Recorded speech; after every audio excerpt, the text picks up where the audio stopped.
Sir मैं एक सवाल, क्योंकि आपने उसका जिक्र ऑलरेडी कर दिया और ये अक्सर लोगों के पास क्वेश्चन होता है कि बीसीए का कोर्स किनको करना चाहिए। और उसके बाद एक सवाल की और अनुमति मैं चाहूंगा, तमाम जरूरत मैं जान रहा हूँ कि आज का कार्यक्रम थोड़ा व्यस्त है, लेकिन एक सवाल की और अनुमति मैं चाहूंगा और मैं लगातार पूछ ही लेता हूँ, चाहूंगा आप जवाब दे दें।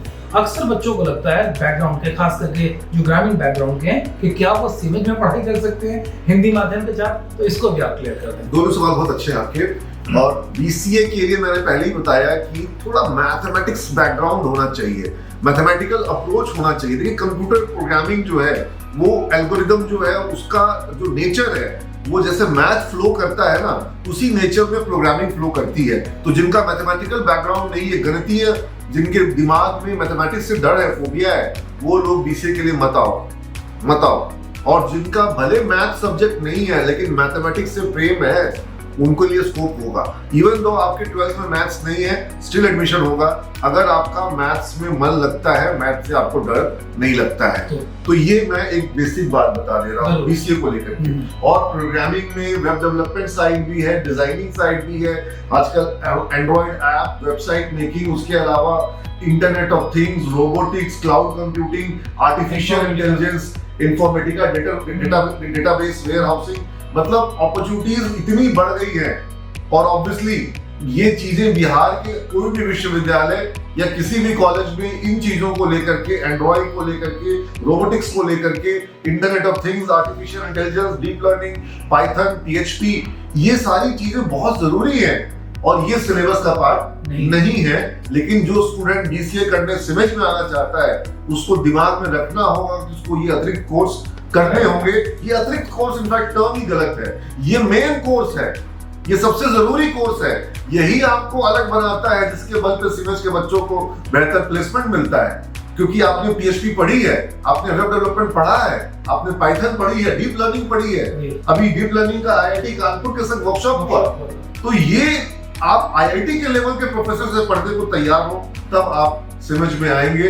और आज बच्चों के बीच में अनाउंसमेंट करने वाला हूं, बजाज फिनसर्व के संग ज्वाइंट कोलैबोरेशन में सिमेज एक कोर्स लॉन्च किया है, certificate programme in banking, finance and insurance sector. तो certificate programme in banking, finance and insurance sector, ये बैंक्स में, फाइनेंशियल इंस्टीट्यूशन में, तो उसमें गारंटी है कि बजाज फिनसर्व उसका इंटरव्यू लेगी। और बजाज जो अलायंस इंश्योरेंस है, वो भी बच्चों का इंटरव्यू लेगी कोर्स के बाद। और उस कोर्स की फीस है 1000। और मैंने अनाउंस कर दिया है कि आप 80% क्लास करो और 1000 आप मुझसे वापस ले लो, यानी कोर्स फ्री। ठीक है, सिर्फ 80% क्लास करना है और इंटरव्यू गारंटीड है। और वो बजाज फिनसर्व की डिग्री, जो सर्टिफिकेट जो मिलेगा, वो ऑल इंडिया में उसका वैल्यू है। तो ये आईआईटी का सर्टिफिकेशन, उसमें भी हमने ये किया था, 500 का कोर्स फीस था। मैंने कहा था कि 80% क्लास करो, सबको 500 रिफंड। तो सबको क्लास भी करने के लिए मजबूर कर दिए और सबको। अच्छा, उसमें दिक्कत आई, बच्चों को दिक्कत आई कि आईआईटी के प्रोफेसर सिर्फ इंग्लिश में पढ़ा रहे थे, तो हमारे प्रोफेसर की अलग से क्लास लगाई गई उन्हीं चीजों को हिंदी में कराने के लिए। और समझा सकें। और स्टूडेंट्स ने कहा कि सर आईआईटी के प्रोफेसर से सिमेज के प्रोफेसर कहीं से कम नहीं है, कहीं से कम नहीं है। मेरे को 56 इंच का सीधा क्यों नहीं होगा, हम खुश क्यों नहीं होंगे। तो ये बड़ा अच्छा लगा। आज जो बैच पास आउट कर रहा है, इस बैच में भी हमारे बच्चों ने बहुत बेहतर परफॉर्मेंस किया। और कोविड काल के बीच में यूनिवर्सिटी टॉपर तो रही है हर साल, ऐसा कोई वर्ष नहीं हुआ जब मैं थोड़ा खुशी में उत्साहित हो गया हूँ। मुझे लगता है कि मैं थोड़ा तेज बोल रहा हूँ, लेकिन ऐसा एक भी वर्ष नहीं हुआ जब सिमेज के छात्र यूनिवर्सिटी टॉपर नहीं बने हो। और इस बैच का अभी रिजल्ट आना बाकी है, अभी परीक्षा समाप्त हुई है। इन्होंने 2 तारीख को वाइवा अपना दिया है और अब देखिए क्या होता है इस वर्ष। पूरी उम्मीद है कि इस वर्ष भी गोल्ड मेडल सिमेज संस्थान में आएगा। तो बीसीए की बात मैंने कर ली। दूसरा जो आप तुम्हारा प्रश्न था नीरज, वो था ग्रामीण परिवेश और हिंदी माध्यम। तो मैं एक सवाल पूछना चाहता हूँ ऐसे बच्चों से कि बच्चा, तुमने हिंदी में एक कहानी पढ़ी होगी बचपन में कि एक रेस होती है जिसमें एक खरगोश दौड़ता है और एक कछुआ दौड़ता है। तो रेस कौन जीतता है, खरगोश जीतता है कि कछुआ जीतता है? आप जानते हैं कि कछुए ने रेस को जीत लिया था। अगर आप किसी चीज को भी इंटरेस्ट के साथ और कंसिस्टेंटली करते हैं और रिपीटेडली करते हैं, यानी अगर आप इंटरेस्टेड हैं, कंसिस्टेंट है, कमिटेड है और रिपीटेड है, तो आपको सक्सेस से कोई रोक नहीं सकता है। कोई कितना ही तेज हो, कोई कितना ही तेज हो, लेकिन अगर आप सतत रूप से क्रियाशील हैं, और मैंने देखा है अपने यहाँ पर, मैं लाइव ऐसे सैकड़ों एग्जाम्पल दे दूंगा जहां कछुए ने रेस जीती है।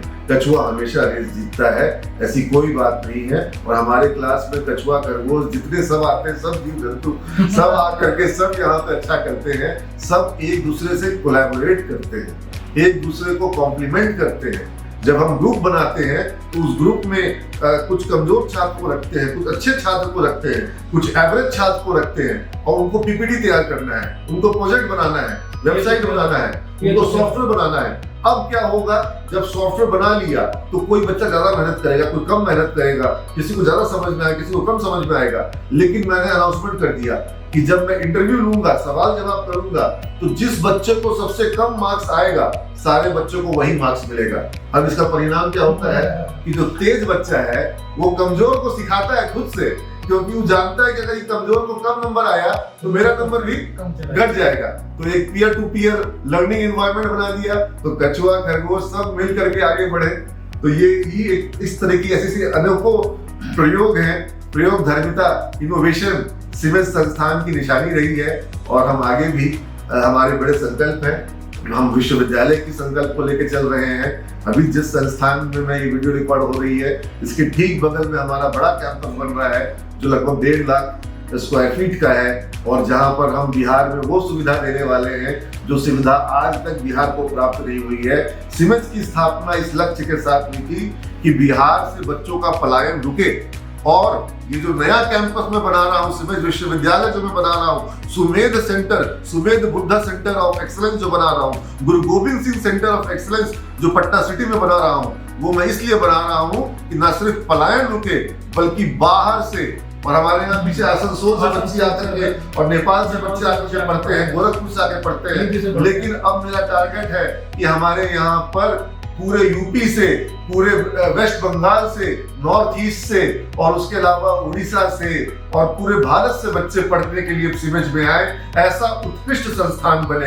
हो सकता है सुनने वाले को लगे कि मैं बड़ी बात बोल रहा हूँ, लेकिन जब पंडित मदन मोहन मालवीय, जिनके पैर के धूल के बराबर मैं नहीं हूँ, लेकिन जब उन्होंने सोचा था कि मुझे बनारस हिंदू विश्वविद्यालय स्थापित करना है, तो उनके पास ना धन था, ना साधन थे, ना संसाधन थे, सिर्फ एक विचार की शक्ति थी। तो मैं तो उनके पैर के धूल के बराबर भी नहीं हूं, लेकिन कल्पना करने में मुझे लगता है कि मुझे कसर नहीं छोड़नी चाहिए, और जब कल्पना होगी तो प्रयास भी होंगे और परिणाम भी होगा। थैंक यू आप सभी बच्चों से इस वीडियो के माध्यम से जुड़ करके मुझे बहुत अच्छा लगा। और भी आपके जो प्रश्न होंगे वो आप नंबर बच्चों को बता दीजिए जिसको बच्चे पूछ सके। हमारे कॉलेज का नंबर है 9835024444 या रिपीट कर दो। 9835024444। आप इस नंबर पे कोई भी क्वेश्चन कर सकते हैं। दूसरा नंबर है 7250767676। इस पे व्हाट्सएप 7250767676।